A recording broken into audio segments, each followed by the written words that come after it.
Hi everyone, आज इस video में मैं आपको बताऊंगी रिलेशनशिप इश्यूज़ के बारे में कि किस तरह से जब आप रिलेशनशिप इश्यूज, चाहे वो अपने स्पाउस के साथ, अपने किसी फ्रेंड के साथ, बॉस के साथ या घर में किसी के भी साथ या फिर कहीं पर भी सोशल गैदरिंग में किसी भी पर्सन के साथ, अगर आप कुछ भी इश्यूज़ फेस करते हैं तो आप कैसे उन इश्यूज़ से बच सकते हैं, क्योंकि ये इश्यूज़ भी आपको एंग्जाइटी, डिप्रेशन दे सकते हैं, आपको बहुत परेशान कर सकते हैं, आपकी इंटरपर्सनल स्किल्स ख़राब हो सकती हैं, आपके रिलेशनशिप ख़राब हो सकते हैं। कि जब भी कोई सिचुएशन आएगी तो आपको किस तरह से रिस्पॉन्स देना है जिससे कि आप इफेक्टिवली उस सिचुएशन को अपने फेवर में कर सकें, आप सामने वाले को भी समझ सकें और अपनी बात को भी बहुत अच्छी तरीके से कह सकें।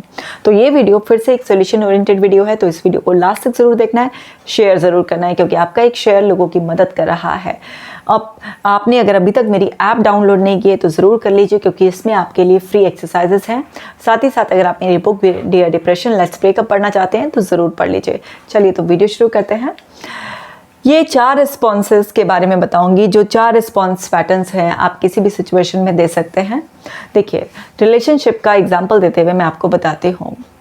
एक कपल जो कि मेरे पास झगड़ते हुए आए और उनका जो प्रॉब्लम था वो ये था कि जो फीमेल थी, जो वाइफ थी, उसको ये था कि मेरा हस्बैंड बिल्कुल भी मुझे समझता ही नहीं है, बिल्कुल नहीं समझता है, हर समय मुझे क्रिटिसाइज़ करता रहता है, इस पर्सन में बहुत कमी निकालने की आदत है, ये हर समय ये कर लो, वो कर लो, ये कर लो, वो कर लो, ऐसे ही कहता रहता है। मतलब कि डोमिनेट करके ऐसा चाहता है कि जैसे मैं अपना सब कुछ ख़त्म कर दूँ और जो ये कहे वो ही हो, मैंने तो इससे शादी करके गलती कर दी। अब कुछ लोगों को ये डायलॉग सुनकर हंसी आ रही होगी, क्योंकि ऐसे डायलॉग्स आपने बहुत बार सुने होंगे। अब हस्बैंड की क्या कंप्लेंट थी? हस्बैंड की ये कंप्लेंट थी कि ये भी बहुत ज़्यादा एडवाइस करती है, हर बात में इसके पास एक कुछ अलग ही पॉइंट ऑफ व्यू होता है, हर समय एडवाइस करती है और मुझे बिल्कुल नहीं समझती कि मैं इसके भले के लिए कह रहा हूँ, और हर समय इतने सवाल पूछती है कि मैडम इसके सवाल ही नहीं ख़त्म होते, सवाल के जवाब देते देते मैं थक जाता हूँ। अब बताइए मैं कहाँ तक इसके सवालों के जवाब दूँ, इसके पास तो सवालों की भरमार रहती है।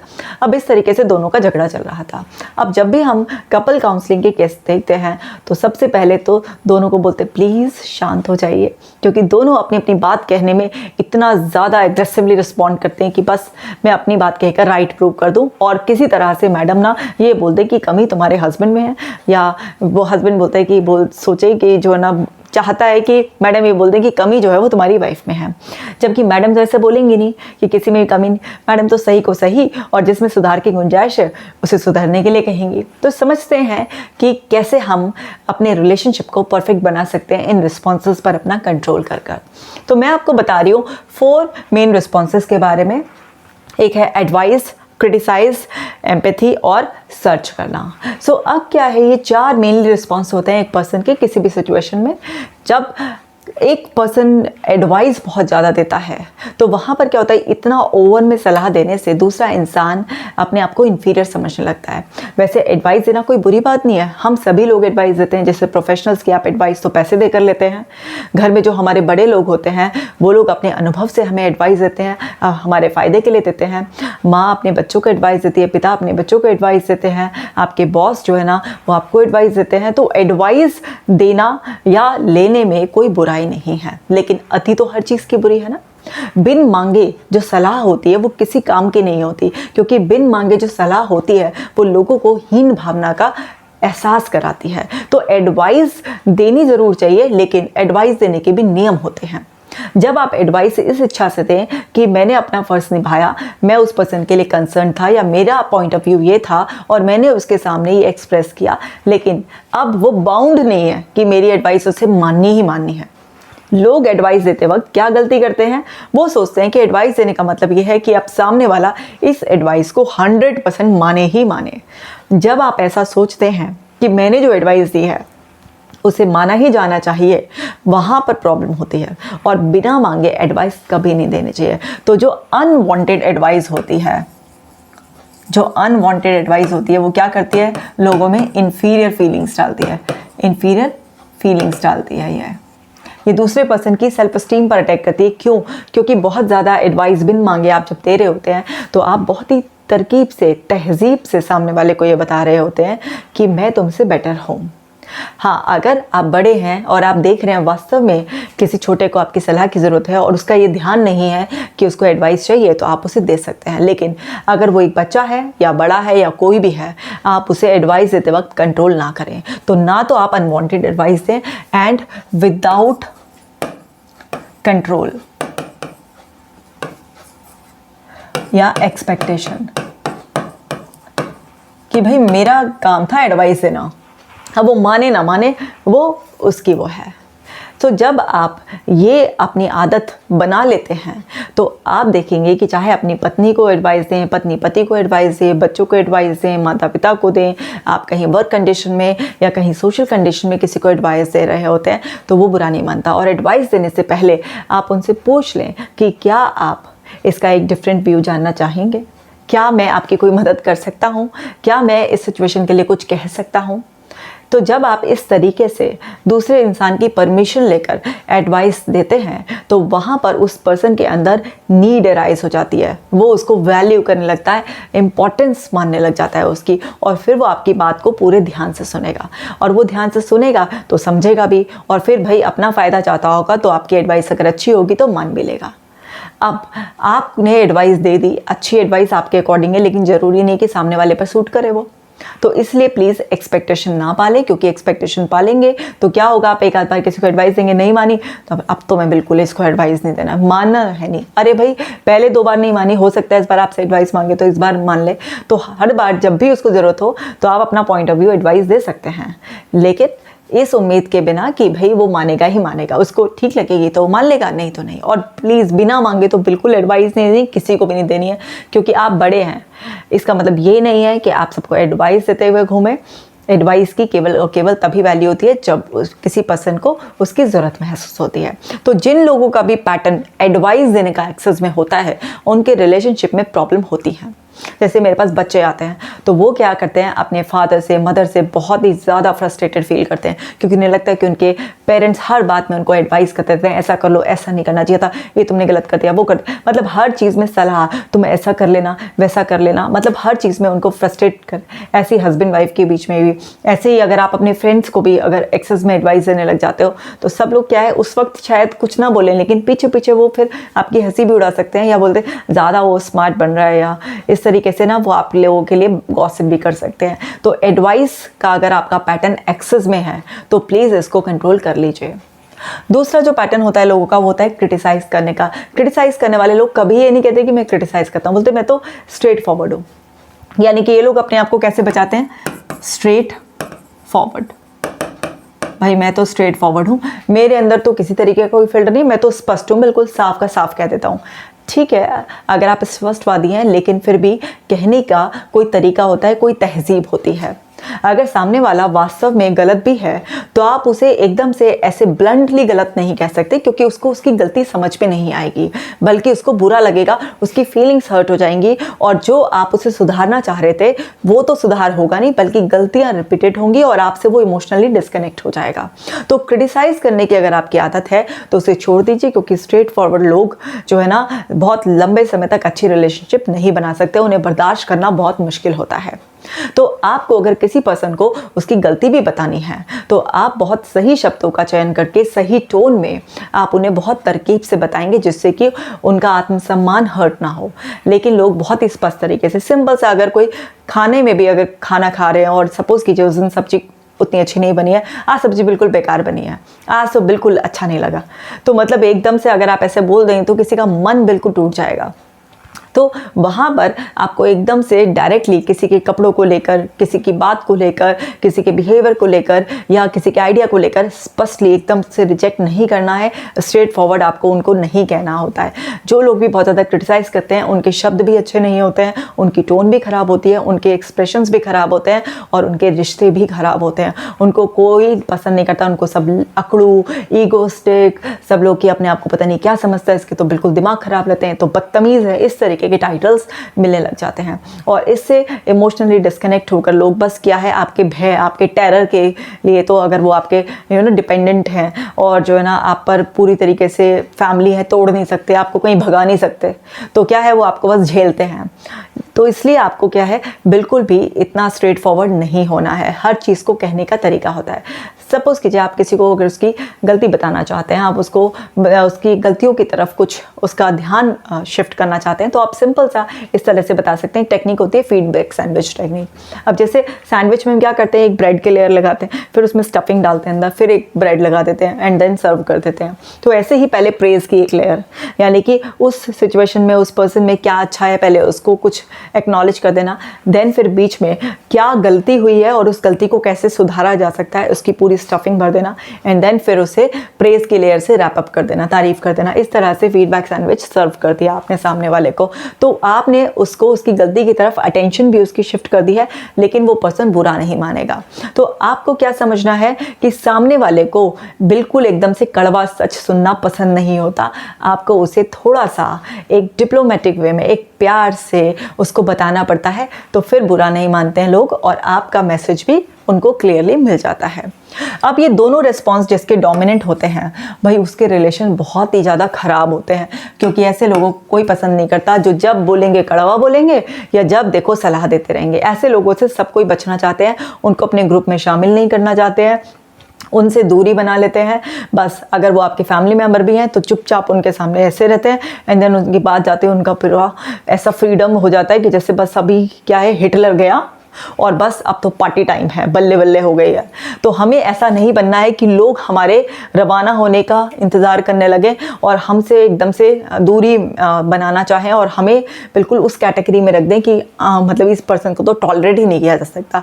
अगर ये एक्सेस में आपका पैटर्न है तो ये डेफिनेटली आपके रिश्तों को ख़राब कर रहा है, तो प्लीज़ आपको इस पैटर्न को कंट्रोल करना है। अब इस पैटर्न को कैसे कंट्रोल करना है अभी समझते हैं। इस पैटर्न को कैसे कंट्रोल करेंगे, पहले बाकी दूसरे पैटर्न को समझ लेते हैं। एक पैटर्न होता है एम्पैथी का। अब एम्पैथी आप जानते हैं एक इतनी खूबसूरत कला है जिसमें आप सामने वाले का भी सम्मान करते हैं, उसे ध्यान से सुनते हैं, उसे समझते हैं और अपनी भी पॉइंट को खुलकर कह पाते हैं। सो एम्पैथी जैसे है ना कि दूसरे के शूज़ में पैर रख कर देखना कि वाकई कितना हर्ट करता है, वही है ये एम्पैथी। जो भी लोग अपने रिलेशंस के लिए किसी भी सिचुएशन में एम्पैथी रखते हैं, मतलब वो ये मान कर चलते हैं कि सामने वाले ने कोई भी गलती उससे हुई है या सिचुएशन कोई ख़राब हुई है तो वो जानबूझ कर नहीं हुई, ऐसे हालात बने होंगे या उस पर्सन का ध्यान नहीं किया होगा एंड उसको भी दुख हो रहा होगा, उसको भी गिल्टी फील हो रहा होगा, वो भी परेशान है। जब आप इस एम्पैथी के साथ उनको एक्सेप्ट करते हैं, उनको ध्यान से सुनते हैं, समझते हैं, उन्हें फिर भी सम्मान देते हैं और उनके प्रति अपना एक पॉजिटिव रवैया अपनाते हैं और फिर उन्हें अपना मान कर बिना हर्ट करे आप उस सिचुएशन में अपना पॉइंट ऑफ व्यू एक्सप्रेस करते हैं, तब वहाँ पर आपके रिश्ते कभी भी ख़राब नहीं होते हैं, वहाँ पर आपके रिश्ते बिल्कुल एकदम से ठीक होते हैं।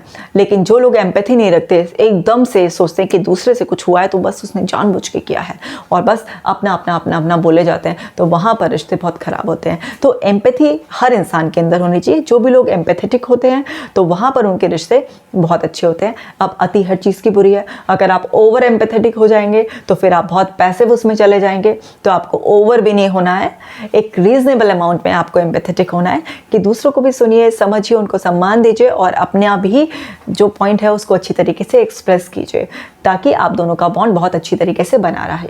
तो एम्पैथी एक ऐसा बॉन्ड है बना देती है आपका जो भी आपका रिलेशन है उससे, कि वो लोग चाहे कुछ भी प्रॉब्लम उनकी लाइफ में, कितनी भी बड़ी गलती हो गई है उनसे या कुछ भी ऐसा उनके माइंड में या उनके लाइफ में चल रहा हो, तो वो आपसे ज़रूर कनेक्ट होना चाहते हैं। ये रिश्तों में मजबूती लाता है क्योंकि ये इंसान के अंदर की जो एक स्ट्रॉन्ग नीड होती है ना कि कोई मुझे एक्सेप्ट करे ओरिजिनली जैसा मैं हूँ, सो उस नीड को फुलफिल करती है। तो जो भी लोग एम्पैथेटिक लोग होते हैं उनसे लोग बहुत ज़्यादा जुड़ना चाहते हैं। क्यों? क्योंकि उनको लगता है कि हाँ उन्हें एक्सेप्ट कर लिया गया है, उन्हें अंडरस्टैंड किया जा रहा है, उनको वैल्यू किया जा रहा है। क्योंकि हर इंसान क्या चाहता है, मुझे अंडरस्टैंड करे, कोई मुझे एक्सेप्ट करे, मेरी वैल्यू करे। तो एम्पैथी आपको वो सब करने के लिए प्रॉपरली ट्रेन कर देती है और आपके रिश्ते बहुत ज़्यादा मजबूत रहते हैं। इसी तरीके से सर्च का ऑप्शन, अब जो सर्च होता है यानी कि अगर कोई भी सिचुएशन बिगड़ी है या कुछ भी ऐसा आप रिलेशनशिप में देख रहे हैं कि कुछ आपको उस डीप तक जाने के लिए कि ये जो भी कुछ हुआ वो क्यों हुआ, ये सामने वाले का क्या पॉइंट ऑफ व्यू है, उसके लिए आप केवल रेलिवेंट क्वेश्चन पूछ सकते हैं। ये नहीं है कि आप बाल की खाल निकालने लग गए हैं पूरा।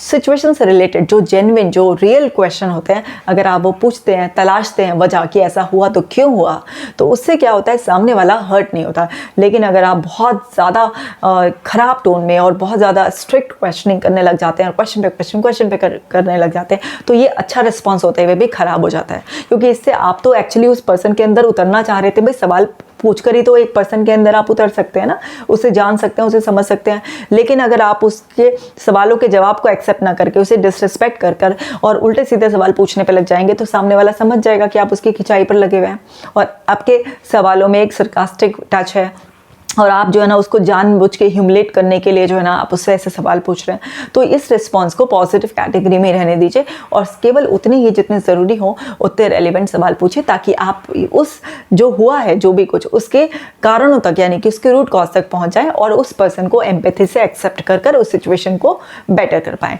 तो जिन भी लोगों में ये दोनों रिस्पॉन्स अच्छे होते हैं उन लोगों को लोग बहुत ज़्यादा पसंद करते हैं। मतलब ये एम्पैथी का और सर्च करने वाला रिस्पॉन्स बहुत अच्छा होता है। अब आप इस वीडियो को देखते देखते ही अपना डोमिनेंट जो रिस्पॉन्स है वो समझ जाइए कि कोई भी सिचुएशन आती है तो आपका क्या क्रिटिसाइज निकल कर आता है, एडवाइस निकल कर आता है, एम्पैथी निकल कर आता है, या फिर आपका सर्च का ऑप्शन निकल कर आता है।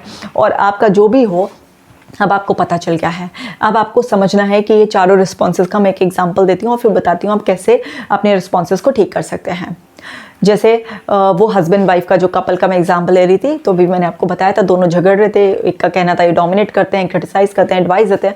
दूसरे का कहना था ये भी बहुत ज़्यादा सवाल पूछती है, वो ये भी एडवाइस देती है। इस तरीके से वो लड़ झगड़ रहे थे। तो इशू बहुत बड़े नहीं थे, इशू सिर्फ ये था कि उनका कम्युनिकेशन आपस में ठीक नहीं था, इसलिए रिलेशनशिप उनको प्रॉब्लम आ रही थी। तो अब जैसे क्या था कि वो लेडी जब भी खाना बनाती थी तो उसके हस्बैंड क्या है, अब खाना रोज़ाना तो एकदम डिलीशियस नहीं बन सकता ना, ऐसे पिक्चरों में तो सही है, सर्वगुण संपन्न सब दिखा देते हैं, लेकिन वास्तविकता में क्या होता है भाई, किसी दिन 19-20 भी हो जाता है। तो अब क्या था कि जैसे एक वही सिचुएशन, उन्हीं की लाइफ का एक सिचुएशन लेकर मैं एग्जांपल दे देती हूँ।